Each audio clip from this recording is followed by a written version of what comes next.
We learned about four different situations yesterday. Okay. One was called concentric, and that was the bullseye situation, and I believe that's in the bottom left. These are concentric circles. They share the same. Um, they share the same center. Now, the top left.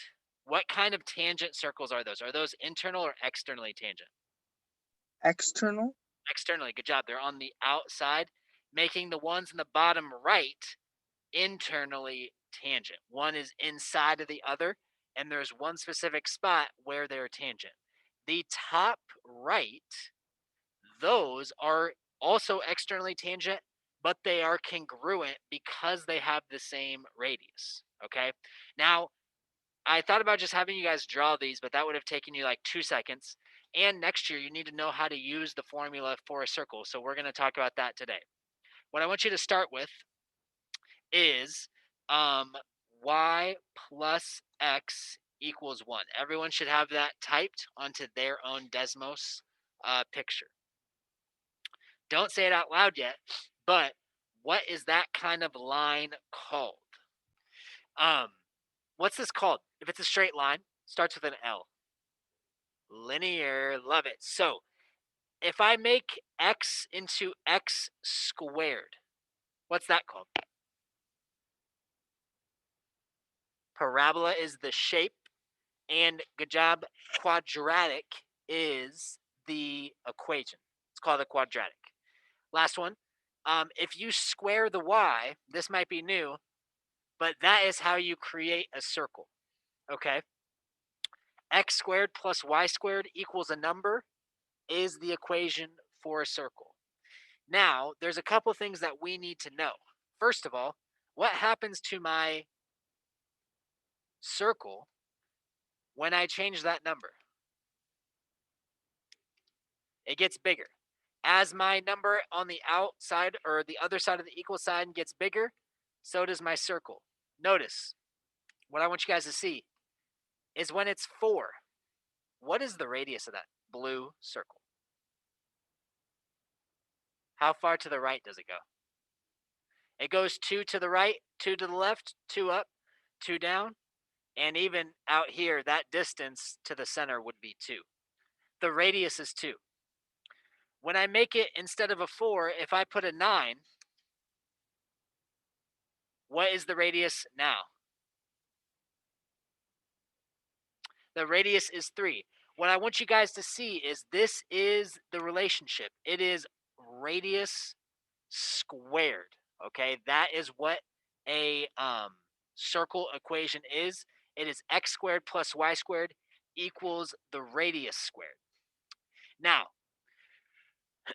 to make your life easier, what you need to do is you need to put the x in parentheses. Again, to make your life easier for your assignment, put the x in parentheses and put the y in parentheses. Remember, we're trying to make those 4 different circle situations. The way we move circles is that we have to put something inside that parentheses. If I do a plus 3, and then if I made this a 4 so you can see. Ah, how did that green graph move? It was the blue. Which way did it move? It went left, and it went left 3. Notice I put a plus 3. That means move left 3.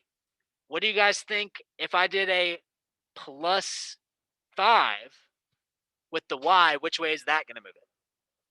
That's going to move Down. down 5. Great job. It is that inside opposite situation happening.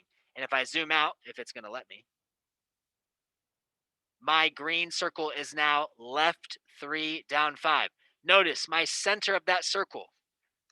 We said left 3, negative 3, comma, down 5, negative 5, boom. That is the center of the circle. Okay, so how you shifted your circle determines the center. Okay, that's what I want you guys to see. What's the radius of that if it's 4 over there? The radius is going to be 2. Great job. That is what you need to know in order to be successful on today's assignment. Um, My advice is when you're writing your equations, especially for the tangent stuff, please hear me. If you've been like checked out, please hear me. You need to not need to, but your life will be a lot easier if you use perfect squares. If I tried to make this tangent externally tangent, by the way, I'm highlighting this and pressing Control C and then Control V. That way I don't have to retype everything. If I do this as a 9, first of all, what are those kind of circles called?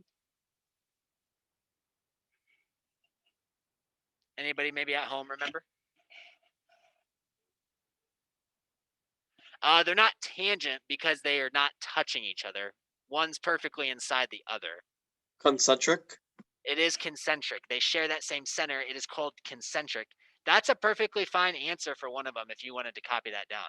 Um, but since I have a 9, let me leave that as a 5. Since I have a 9 and a 4, my life will be a lot easier to try to find the point of tangency, which is right there at -5 comma -5. Again, if you don't use perfect squares as your number on the other side, it's going to be a lot harder to line up that point of tangency.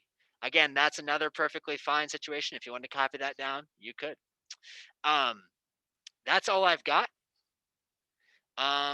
I don't think I need to say anything else.